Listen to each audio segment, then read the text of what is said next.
App आधारित taxi सेवांमधून प्रवाशांकडून अतिरिक्त टिप किंवा जादा रकमेची सक्ती केल्याच्या तक्रारी वाढत असताना राज्य परिवहन विभागानं या प्रकाराची गंभीर दखल घेतली. संबंधित कंपन्यांच्या कार्यपद्धतीची चौकशी करून आवश्यक ती कारवाई करण्याचे निर्देश परिवहन आयुक्तांना देण्यात आले.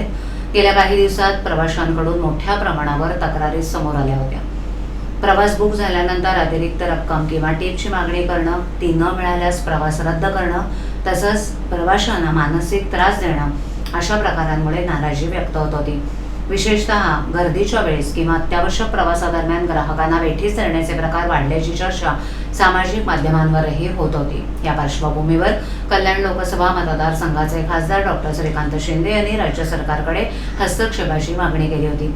त्यानंतर परिवहन मंत्री प्रताप सरनाईक यांनी संबंधित कंपन्यांच्या कारभाराची चौकशी करून आवश्यक ती कठोर कारवाई करण्याचे निर्देश दिल्याची माहिती समोर आली.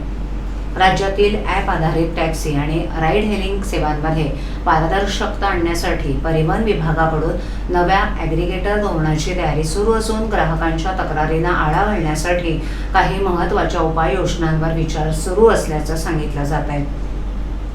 प्रवाशांकडून स्वेच्छेनं दिली जाणारी टीप आणि दबाव टाकून वसूल केली जाणारी अतिरिक्त रक्कम यामध्ये स्पष्ट फरक असल्याचं मत ग्राहक संघटनांकडून व्यक्त केलं जात आहे. ग्राहकांना सुरक्षित, पारदर्शक आणि न्यायसेवा मिळणं हा त्यांचा हक्क असून अशा तक्रारींवर प्रभावी कारवाईची मागणी सातत्यानं होते.